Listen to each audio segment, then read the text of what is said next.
অভয়ার বাবা মা হচ্ছেন অতিথি শিল্পী, মঞ্চ খুঁজে বেড়ান। কোথায় ছিলেন যখন মালদায় ডাক্তারি ছাত্রী হোটেলে রহস্য মৃত্যু হলো? কোথায় ছিলেন অভয়ার বাবা মা? এবং চারপাশে তৃণমূল বেশি। এবার কে কোথায়, এগুলোর সঙ্গে তৃণমূলকে জড়ানোটার কোনো মানেই হয় না। দেখুন, দুর্গাপুরে ঘটনাটা তো বাজে ঘটনা হয়েছে।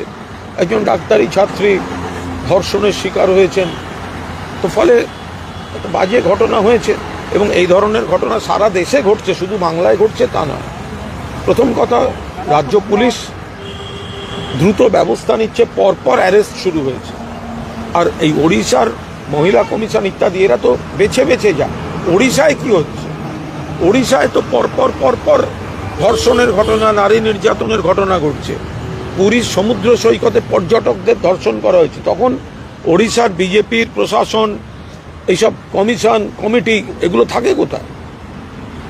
আরেকটা হচ্ছে যে যাকে ধরা হয়েছে রিয়াজউদ্দিন তার নাম, সে হচ্ছে ওই মেডিকেল কলেজের নিরাপত্তারক্ষী ছিল একটা সময়। দেখুন, এই যে ঘটনাটা ঘটেছে প্রাইভেট মেডিকেল কলেজের বাইরে, এটা একটা দুর্ভাগ্যজনক ঘটনা, খারাপ ঘটনা। এবার পুলিশ অ্যারেস্ট করছে। এবার সেখানকার রক্ষী প্রাক্তন, সে যদি এইসব খারাপ কাজে যুক্ত থাকে, এর থেকে দুর্ভাগ্যজনক আর কি হবে? কিন্তু এটার সঙ্গে তো সামগ্রিক ল অ্যান্ড অর্ডারের কোনো সম্পর্ক নেই। একটা অত্যন্ত খারাপ ঘটনা ঘটেছে, রাজ্যপাল যাচ্ছেন শুনছি। দেখুন, আমি রাজ্যপাল একটা সম্মানজনক জায়গা, সম্মানজনক চেয়ার, কিন্তু এই রাজ্যপালের বিরুদ্ধেই তো একাধিক নারী নির্যাতনের অভিযোগ আছে। তো রাজ্যপাল কোথায় যাচ্ছেন, কার সঙ্গে দেখা করতে যাচ্ছেন? একাধিক মহিলা তো রাজ্যপালের বিরুদ্ধে অভিযোগ করেছেন। তো রাজ্যপালের যদি নৈতিক সাহস থাকে, তাহলে রাজ্যপালের বিরুদ্ধে যারা অভিযোগ করেছেন তাদের সামনে, মিডিয়ার সামনে একবার খোলাখুলি বসুন না। তো রাজ্যপাল, যার বিরুদ্ধে নারী নির্যাতনের অভিযোগ একাধিক মহিলার, এবং সে কোথায় দিল্লি গিয়ে কোন হোটেলের ঘর ভাড়া করে কি হয়েছে, কোথায় রাজভবনে কি হয়েছে, এখন তিনি যদি এটাকে রাজনীতি করতে ব্যবহার করতে যান, তাহলে তো আবার তাকে এইসব প্রশ্নের উত্তর দিতে হবে। শুভেন্দু অধিকারী বলছে তৃণমূল যোগ রয়েছে, নাসির উদ্দিন তার সঙ্গে সেই তৃণমূল ক্যাডার। এইসব বোকা বোকা কথাবার্তা। দেখুন, অপরাধ, জঘন্য অপরাধ। বিকৃত মনস্ক লোকজন এই ধর্ষণ, নারী নির্যাতন, ধর্ষণ এবং রেপ টু খুন যারা করে, এগুলো একেবারে জানোয়ারের অধম। কিন্তু এর সঙ্গে না আপনি পার্টি, এর সঙ্গে ধর্ম, এগুলো মেশানোর মানে হয় না। আপনি যদি বলেন, তাহলে পুরীর সি বিচে যারা পর্যটকদের ধর্ষণ করলো তারা কোন ধর্মের? শুভেন্দুবাবু বলুন, তারা কোন ধর্মের? উন্নাও হাতরাস যারা করলো তারা কোন ধর্মের? শুভেন্দুবাবু বলুন, তারা কোন ধর্মের? ওড়িশায় বিলকিসকে গণধর্ষণ, বিলকিসের পরিবারকে খুন যারা করেছিল, তাদের আদালত শাস্তি দেওয়ার পরও যারা মুক্তি দিল, তারা কোন ধর্মের? বিজেপির সরকার। মধ্যপ্রদেশে সরকারি হাসপাতালে নার্সকে ঢুকে খুন করলো, কোন ধর্মের? তো মানে এর সঙ্গে আপনারা কেন ধর্ম মেশাতে যাচ্ছেন?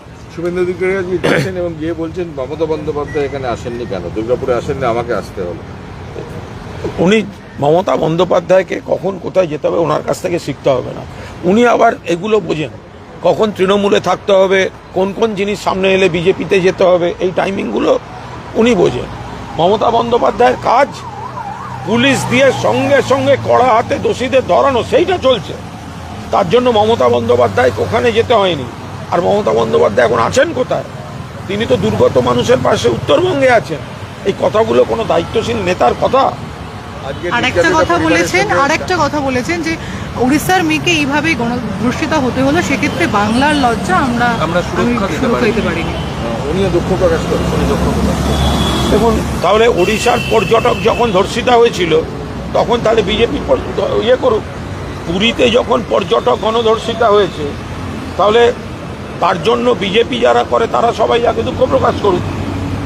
এইগুলো নিয়ে সস্তা রাজনীতি হয় না। এটা সারা ভারতবর্ষের সমস্যা, পৃথিবীর সমস্যা, সমাজের সমস্যা। কিছু লোক বিকৃত কাম, বিকৃত মনস্ক, এই অসম্ভব কুকীর্তিগুলো এরা করে। দয়া করে এর সঙ্গে দল আর ধর্ম এগুলো মেলাতে যাবেন না। আরজি করেন নির্যাতিতার বাবা মা, তারা বলেছেন যে মুখ্যমন্ত্রী যদি রাতে মেয়েদের বাড়ি থেকে না বেরোনোর নিদান দেন। আচ্ছা আপনারা আমি একটা জিনিস আপনারা জিজ্ঞাসা করছেন কেন, এটা তো কন্ট্রাডিকশন মুখ্যমন্ত্রী দিয়েছেন, তাহলে আপনারা কি ভুল খবরটা চালানোটা জাস্টিফাই করছেন? আপনারা কি ভুল খবরটা চালানো জাস্টিফাই করছেন? অভয়ার বাবা মা হচ্ছেন অতিথি শিল্পী, মঞ্চ খুঁজে বেড়ান। কোথায় ছিলেন যখন মালদায় ডাক্তারি ছাত্রী হোটেলে রহস্য মৃত্যু হলো? কোথায় ছিলেন অভয়ার বাবা মা? তার জন্য তো তখন তো রহস্য মৃত্যুর পিছনে আরজি করেরই এক জুনিয়র ডাক্তারকে দায়ী করেছিল তার পরিবার। তখন কোথায় ছিলেন অভয়ের বাবা মা অতিথি শিল্পী? তাদের প্রতি আমাদের সহানুভূতি আছে, কিন্তু তারা রাজনীতি করতে গিয়ে নিজেদের সম্মানটা ধুলোয় মিশিয়েছে। আর ওই সব কথাবার্তা তো কোর্টে দেখা হবে, কদিন কোর্ট থেকে বেঁচে ঘুরে বেড়ান আমি দেখি। বলছে সুমিত্রা অধিকারী বলছেন যে রাজ্যে মেয়েটি থাকতে চাইছে না, এই পরিস্থিতি হয়েছে আজকে পরিবারের সঙ্গে দেখা করার পর। দেখুন, এটা ঘটনা যে একটি মেয়ের ওপর যদি এই ধরনের একটা অত্যাচার যন্ত্রণা হয়, তার তো একটা মানসিক শখ থাকবে, তার বাড়ির লোকেরও থাকবে। ফলে তারা এখন কি বলছেন, কোথায় থাকতে চান, তার উপর দাঁড়িয়ে কোনো মন্তব্য করবে না। আরেকটা হচ্ছে যে ওই যে যেদিন অ্যারেস্ট হয়েছেন নাসিরউদ্দিন, ওখানে লোকালি দেখা যাচ্ছে যে ওনার বাবা তৃণমূলের স্থানীয় নেতা, এবং দেখুন চারপাশে তৃণমূল বেশি, এবার কে কোথায় এগুলোর সঙ্গে তৃণমূলকে জড়ানোটার কোনো মানেই হয় না। তাহলে এবার বিজেপির আত্মীয়রা কে কোথায় কোন খারাপ কাজ করছে তার দায়িত্ব সমস্ত ইয়ের হবে তো। সে তো কেন্দ্রীয় অর্থমন্ত্রী নির্মলা সীতারামনের স্বামী বলেন সব থেকে খারাপ সরকার হচ্ছে নরেন্দ্র মোদীর সরকার, দেশের অর্থনীতি থেকে তুলে দিচ্ছেন কে বলেন? অর্থনীতির স্বামী। তো আপনারা তো সেই কানেকশনটা দিয়ে তো জিজ্ঞাসা করছেন না। ফলে কার বাবা, কার মাস্তুতো ভাই, কার কাকা, মানে কাকার শ্বশুরবাড়ির ছোট শালা, এইগুলো কানেকশন তৈরি করে এনে তৃণমূলের ঘাড়ে চাপানোর কোনো মানে হয় না। তৃণমূল এইসব অসভ্যতা আমি বাঁদরামি সমর্থন করে।